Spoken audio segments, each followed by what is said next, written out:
Section 3. Cloud-Native Application. Part 1. Idea of Cloud-Native Application. The Cloud-Native Computing Foundation, or CNCF, defines the concept of cloud-native as follows. The ability to create and operate scalable applications in public, private, and hybrid cloud environments. Containers, service meshes, microservices, immutable infrastructure, and declarative APIs are typical approaches. You can use loosely coupled systems that are resilient, manageable, and visible. When combined with robust automation, engineers can make high-impact, predictable changes with minimal effort. In short, cloud-native is an approach to developing and running applications to take advantage of the benefits of the cloud computing model. You'll learn more about the concept of cloud-native in the next chapter. The cloud-native approach was initially conceived to overcome the limitations of traditional application development.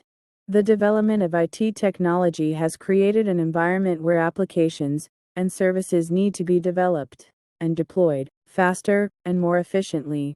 However, existing application development methods and architectures take a long time to build and deploy, and even minor component modifications require recompiling and deploying the entire application.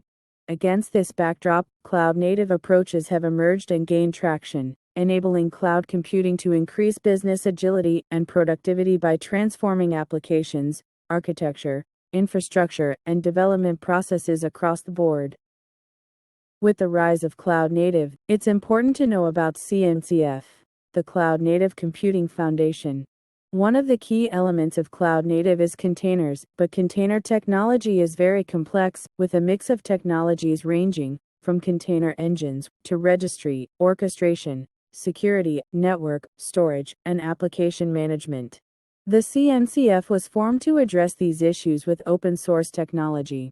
Founded in 2015 under the Linux Foundation, CNCF is an organization that manages and promotes the development of various open-source technologies related to containers with the goal of creating a cloud-native software ecosystem. The CNCF does several things to create a cloud-native application ecosystem. First, it categorizes open-source projects into sandbox, incubated, and graduated according to their maturity level, and manages the criteria. It also provides a landscape that organizes all components by cloud-native architecture area to support the proliferation of related products and technologies. The first CNCF project to receive a graduated status, Kubernetes, runs training and certifications and supports the open-source community in developing cloud-native components. CNCF serves as a standardization and reference point in the rapidly changing cloud space. There are 4 key elements of a cloud-native approach: microservices, containers, DevOps, and CI/CD. First, microservices, an architecture that decomposes and builds the services that make up an application into small, independent units, and communicates those components over a network to support service, reliability, and scalability. Second, containers, which enable IT portability and flexibility by packaging the computing tasks that can run an application rather than virtualizing the system. Third, increase the speed of application development and improvement through DevOps, which automates the collaborative process between application, development, and operations. Fourth, increasing the speed of work between development and operations through continuous integration, which automatically tests the code that developers work on, integrates, and saves the code when it passes, and continuous deployment, which automates the testing, uploading of code, and changes to a repository, and release. With these core elements in place, cloud-native applications are composed of microservices whose components are isolated, and each service comprises a distributed, resilient, and horizontally scalable system. The application and its independent deployment units are designed to operate on an elastic platform with cloud-centric design, patterns, and self-service. The cloud-native approach also divides the application into multiple services that function independently of each other. How these services are organized, connected, and managed is key, and requires a variety of capabilities and technologies to bundle them together and deliver them as an integrated business service. In other words, services are at the heart of cloud-native applications. Cloud-native reference architecture presented by CMCF. The lowest infrastructure layer is the cloud or bare metal server nodes. Above that, in the provisioning layer, we have DevOps deployment tools for container environments and host management elements that act as provisioning. In the runtime area, we have container execution standards, container networking and storage elements, and in the orchestration and management area, we have container deployment, observability, service discovery, and service management elements utilizing container orchestration tools. Finally, the application definition and development area contains the metadata, configuration, tools, and container image management elements needed to implement container-native applications. The CMCF provides a landscape that organizes the overall components of each area of the architecture to ensure full compatibility with cloud-native technologies. The developers of Heroku, an early cloud platform, have summarized their experience and know-how from developing and operating numerous applications into 12 factors. Let's take a quick look at the principles of the 12 factors. 1. Each microservice should have a single, shape-managed codebase. 2. Use manifests to declare all dependencies fully and rigorously. 3. The application's configuration information should be stored in environment variables. 4. Treat backend services as connected resources. 5. The application build and run phases should be strictly separated. 6. The application should run as one or multiple stateless processes. 7. Services should be made public using specific port numbers. 8. The application must support horizontal scaling through parallelism. 9. Processes should be able to be started or terminated on the fly. 10. Development and production environments must match. 11. If you adopt an MSA structure, you need to manage the logs output from each microservice because the services are distributed. 12. You need to perform one-time administration or maintenance tasks to manage the application's database, cache, etc. The 12 factors methodology is still useful today because it not only provides a terminology for common problems that can arise while building cloud-native applications, but it also provides solutions to these problems, and most cloud-native applications today follows it faithfully. Next, we'll discuss the characteristics of cloud-native applications compared to traditional applications.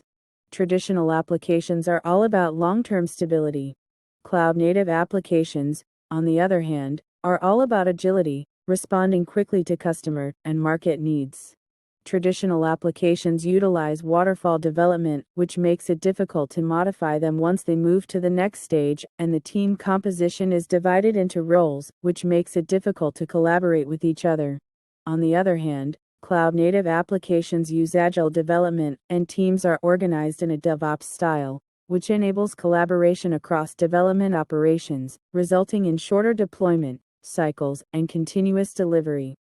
In application architecture, traditional applications are strongly coupled with services and are based on monolithics. The cloud-native approach is characterized by loose coupling, microservices, and API-based communication. In terms of infrastructure, traditional approaches are designed for on-premises environments, centered on physical servers, and have OS dependencies. They can only scale vertically and are pre-provisioned with maximum capacity. Cloud-native applications are designed for use in both on-premises and cloud environments, centered on containers, have no OS dependencies, can scale horizontally, and have high availability with capacity, automatically adjusting to demand. The difference between the two architectures with an example is as shown on the textbook.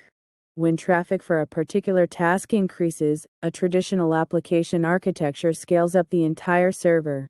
A cloud-native application architecture, on the other hand, scales only the container of the service with the increased traffic, allowing for a very flexible response. As you can see, a cloud-native enables you to develop applications that are flexible and responsive to rapidly changing business conditions and maximize the benefits of agility, availability, and scalability that the cloud offers. Part 2. Microservice architecture. Microservices architecture is an architecture for large-scale software development that decomposes functionality into small units or modules that can be executed and deployed independently. Connections between microservices are made using APIs, and microservices must be functionally complete in terms of resource representation and data management. It's like assembling Lego blocks to create the desired shape. This microservices architecture is one of the key elements of the cloud native to developing applications optimized for cloud environments. The traditional monolithic architecture contrasts with the microservices architecture. A monolithic architecture is a computing network that combines all business concerns into one. It has the advantage of being faster to develop because the application is based on a single codebase. But as the application grows, it becomes less efficient because the entire platform must be compiled and tested when changing a single feature. Microservices architecture separates major domain-specific problems into independent codebases where updates, testing, and deployment take place within the service. This makes it easier for developers to fix defects or bugs, and it's technologically flexible, giving them the freedom to pick and choose the tools they want to use. For example, if you're building a shopping mall website, you'll need user management to manage customers, product management to manage the products you want to sell, and order management when a customer orders a product.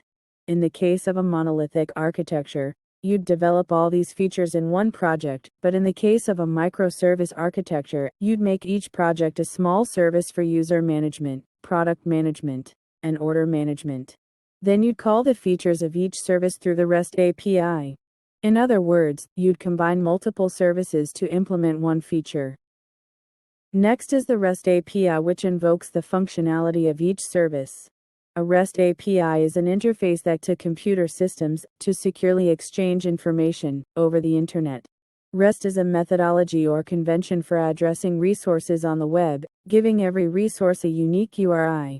It can be implemented as a client and server in any programming language that supports HTTP to reliably support large-scale, high-performance communication, and is available on multiple platforms. A simple way to think about REST method is that it's about passing state through representations of resources. There are three essential elements of the REST method: resources, behaviors, and representations.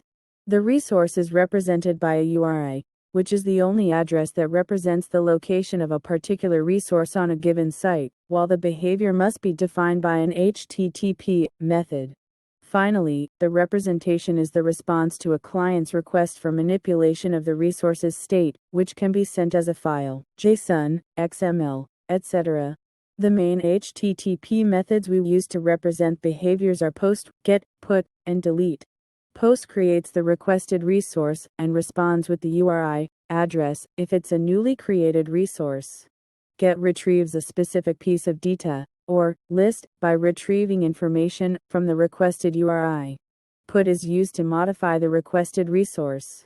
When making a PUT request, the client must set the JSON data in the body and specify the application JSON in the context type. The delete method is used to remove a resource. Delete requests can change the server state, but the request will fail if the user does not have proper authority. Let's take a look at an example of how these components work together to invoke a service. The resources and operations to be controlled are specified using a URI, an HTTP method, and the request parameters and responses for those operations are the process of sending and receiving data through JSON messages in the body. The microservices architecture we've seen so far can be summarized in 4 characteristics. 1. Services focused on fulfilling a single function and role. 2. Decomposition into the smallest independent, deployable units of service. 3. Connected to other services through APIs. 4. Independent teams are responsible for the development and operation of each service autonomously. Martin Fowler, a prominent American software developer, defined microservices architecture as a way of developing a single application as a collection of small services that run as their own processes and communicate using lightweight mechanisms. The benefits of using a microservices architecture are the following. First, it contributes to a fast and flexible organizational culture. Microservices architecture affects many aspects of an organization's decision-making process, testing, and deployment processes, and more because changes to a particular service are less likely to impact other services and because services can be deployed independently. Second, you can release features faster because you can easily deploy changes without having to apply them to individual services, deploy them, and coordinate releases. Third, separation into microservices allows processes to scale up or down independently, giving you more control over operational costs. Fourth, microservices don't affect each other as long as they're built properly, which means that unlike a monolithic application model, they're more resilient because if one part fails, the entire application doesn't break. Fifth, microservices architectures provide independent development environments, allowing you to bring in additional developers and increase productivity.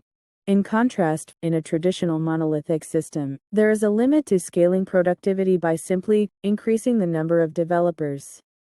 Finally, microservices architectures make it easier to adopt new technologies by isolating service-specific areas, allowing you to select platforms, operating systems, and databases for each service separately. However, monolithic architectures limit technology choices, making it relatively difficult to adopt new technologies. Microservice architectures are not the only advantages. Microservice architectures are difficult to develop due to the isolation of multiple services, and increase operational complexity due to the large number of services to manage. Tests for individual services are easy to create, but very challenging due to the need to test asynchronous interactions in a runtime environment. Frequent deployments are required, so automation and DevOps practices for deployment and operations are essential. Fourth, there is duplication of effort across service implementations. There is duplication of code when development is done using multiple languages, and there is also duplication of some data because databases exist for each service. Fifth, difficult to handle transactions due to dispersion among services. Transactions need to be implemented in a way that ensures final consistency, which increases the difficulty compared to monolithic. Lastly, microservice architecture is difficult to debug because it consists of multiple services, each with its own set of logs. In addition, a single business process can run on multiple systems, further complicating debugging. As you can see, microservice architectures have clear advantages and disadvantages. So it's a good idea to review the points below to determine if it's right for you. You may want to refer to the checklist in the textbook.